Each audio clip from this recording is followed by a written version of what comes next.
Afternoon, everybody. I will try to keep it brief.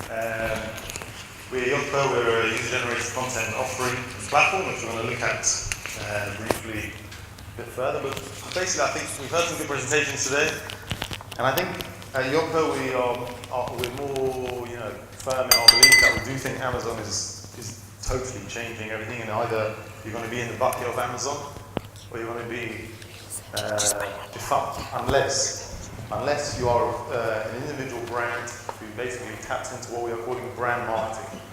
Now, the graph in front of you is not going to shock you.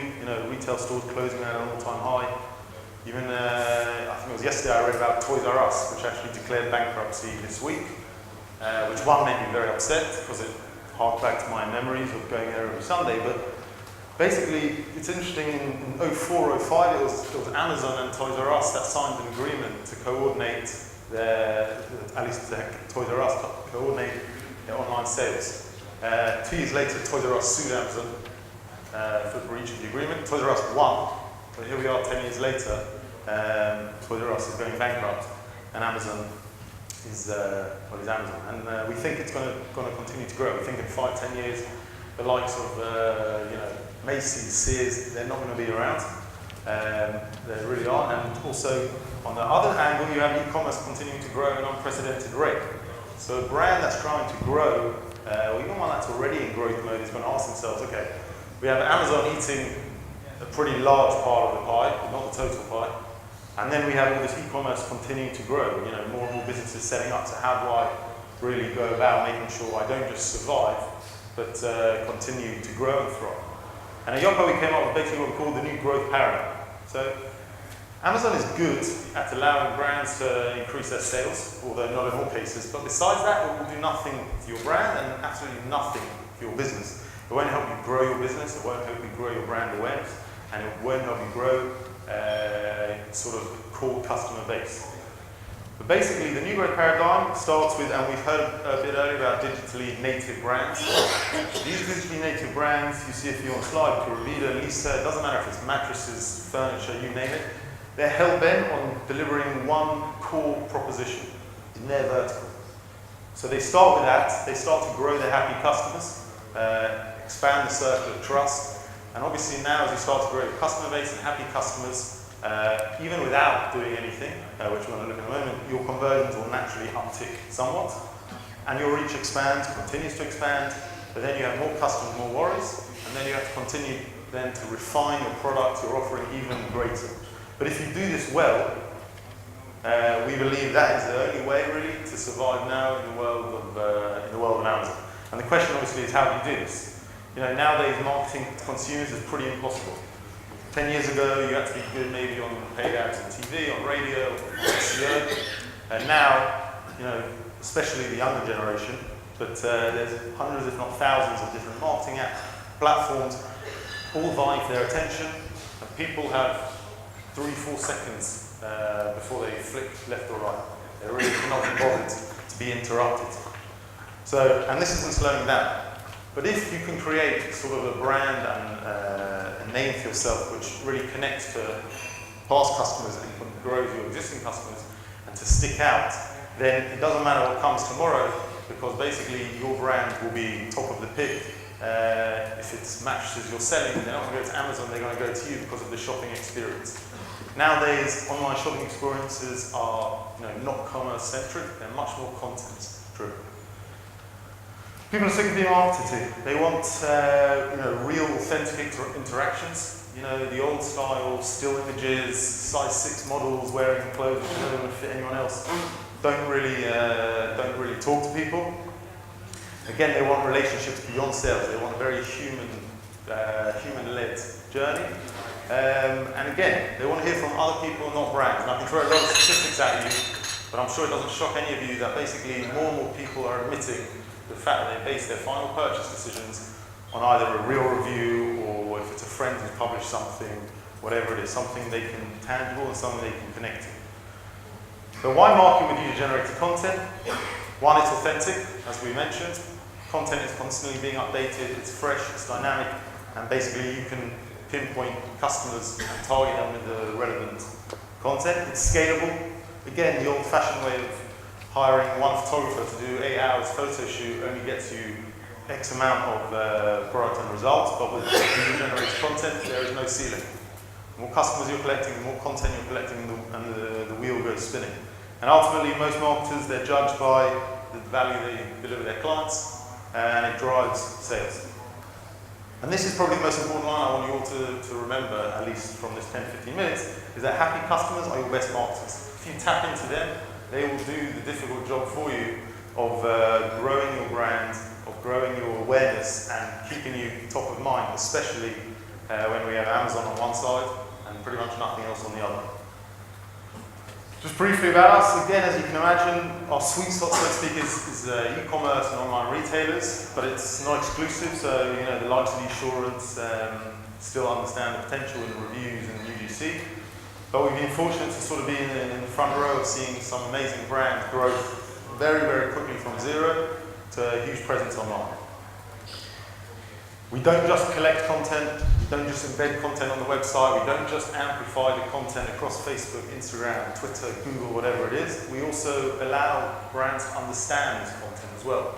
We'll touch upon it briefly at the end, but basically use it as a feedback loop. Understand the reviews with the use of AI and data science as well, but understand the reviews and continue, if you remember that chart, to go along the wheel of the new paradigm. New sales paradigm. So it starts with the reviews, and in a nutshell, basically we collect a lot more reviews than anyone else, predominantly because of what we call our in-mail form. Again, maybe I shouldn't admit it, but even when I get a review request, if I've just bought a pair of shoes and it asks me to click on this link, go to this landing page or whatnot, put it down to laziness, but I'm sure at least 90% of us in the room do it. We delete it. We can't be bothered. So 6 years ago when we started, we came up with the email form. As you can see in front of you, everything is within the email. There's nowhere else for you to click. The rating, the subject, the free text, and all you have to do is press post. So that's the predominant reason. And that we realise isn't good enough, because collecting reviews is only the beginning. We then need to give brands total flexibility about how they embed this on their website as well. So within one sort of small page, you're seeing a lot of details where a potential customer can connect to the product, to your brand. So Q&As, for example, allowing customers to stay on site, and what they can do is they can ask a question, and it won't just go to the brand, to the owner, it will go to existing customers, happy customers, and it's creating almost that online community of shoppers. We've seen examples where if I'm just not sure about that snowboard, I need a final answer. Maybe I'll go to Burton's Facebook page, or maybe I'll go to Google. And what it's doing is it's taking me away from where Burton want me to be, which is on site and on the product page. And you have the user-generated images. Again, none of the old boring stills, but authentic images with the product. And so we looked at collecting some of the content, we looked at embedding the content, and now we have to understand how we amplify this across pretty much all the digital channels to really leverage that content into sales, into ROI, into traffic, into conversion. So with Instagram, as we're partners with them, for example, probably for me personally, the greatest features are Instagram curation. In the Yotpo backend, you can search any single hashtag you want, and every single picture will come up. As you can see, here they search for when in home, when I'm home here.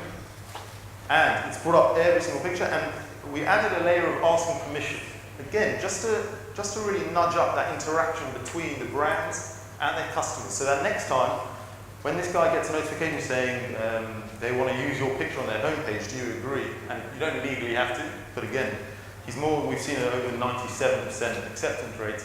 Next time he's thinking of buying, working out clothes, he's not going to go to Amazon, he's not going to think of another brand, he's going to think, you know what, I've got that connection with the brand, they use me or whatever it is, and that's him. And now he's going to start telling his friends as well, and sharing it on his social media pages as well. We also have the shoppable Instagram. It used to be said that content is king. I think nowadays it's more like content is king when it's fully shoppable, which I know doesn't sound as good, but I think it's really, really poignant.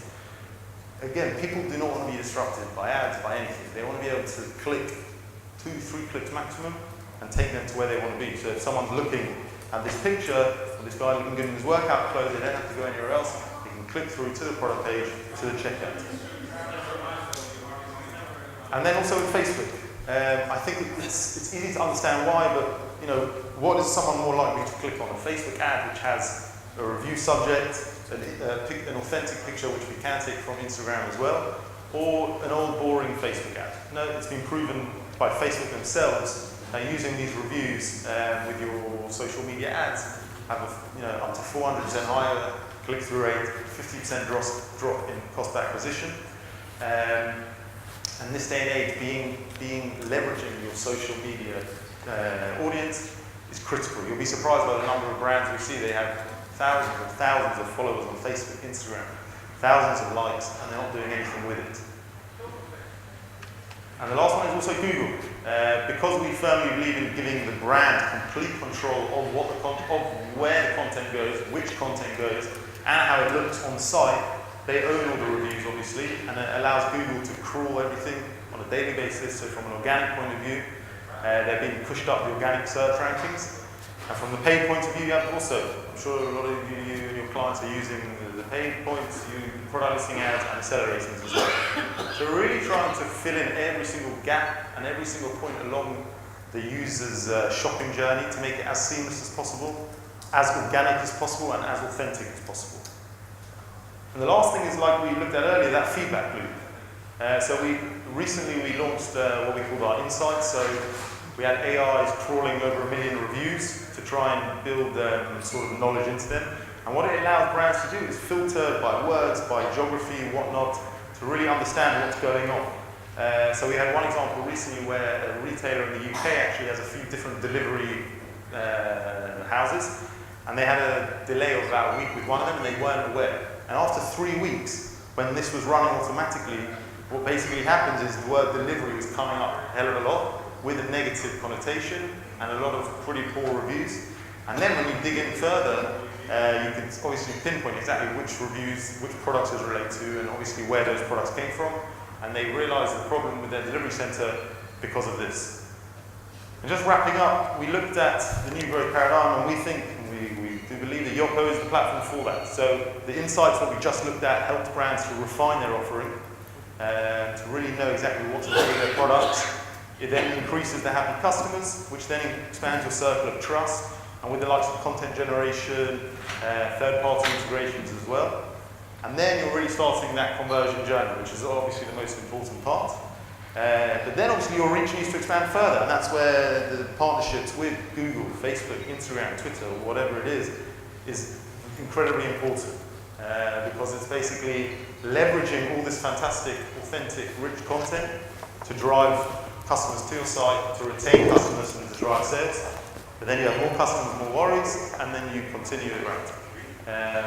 So really, closing, basically, we believe that in another 5-10 years, even more than it is today, you're going to have Amazon eating a significant part of e-commerce pie, not all of it.